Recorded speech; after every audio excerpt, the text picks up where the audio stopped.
Hi, in this tutorial I will show you how to use the BeamThink software by Civil Thinking. So first of all, let us open the BeamThink software. So this is the main interface. So if you are not here, you can simply go to the website civilthinking.com and then go to the free tools and click on BeamThink. So you will see this interface, okay?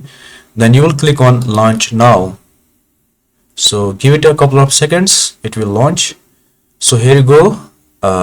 This is the main interface, of the BeamThink software. Now let us go. Let us first draw the beam. So you will click on the beam on the left menu, beam, and then click on 2 points, any of the 2 points. So when you click on 2 points, you will have the beam inserted. Okay. Now let us insert supports. Let us say one hinge or pin support. I click on hinge and click on this end. It will insert pin support or hinge support. Then let us insert roller. So to insert roller, you will click on roller and click on, let us say I will place here. Okay, now we have inserted the beam and we have inserted the supports. Now let us insert a load. Let us say I want to use a point load. Let us say 10 kilonewton is good. I press enter. Okay, then I will click anywhere and it will insert the support, this load, right? So you can see the load is here. Now let us insert the measurements.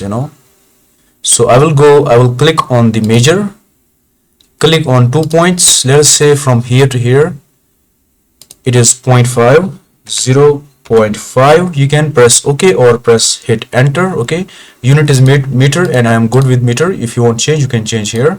So I press enter, press OK. Now I will click again on the measurements. Now I will click on these 2 points.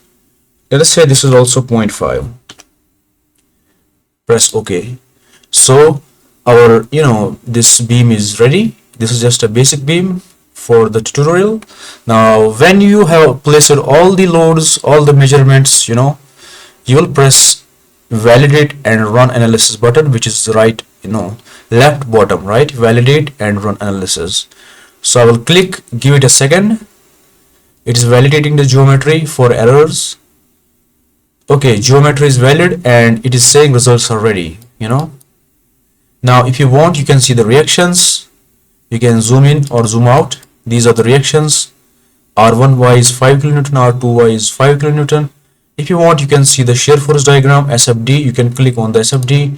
Here is your shear force diagram. You can use all of these options like auto scale. It will kind of make the diagram better to read. You can click on show values to toggle the values on and off. Then there is zero shear and improve and find shear. Then if you want to see the bending moment diagram, you will click on the BMD here. So here is your bending moment diagram. Okay, now again you can use auto scale. You can click on show values. You can use max moment to show the location of the maximum moment, and if you want, you can download also the solution. Okay, now yes, now one thing, if there is something wrong, let us say you forgot to insert one measurement, and if you click validate and run analysis, it will show you the error. Let us validate. It is saying invalid geometry. Okay, measurements do not sufficiently define the beam. So we do not have enough measurements. Okay, so this is an error. Okay, so you have to complete all the geometry, all the measurements. Okay, then you will be able to solve the beam. Okay, so I think that's it for this small tutorial. I hope you are enjoying, and if you have any problems using the BeamThink software, you can contact me.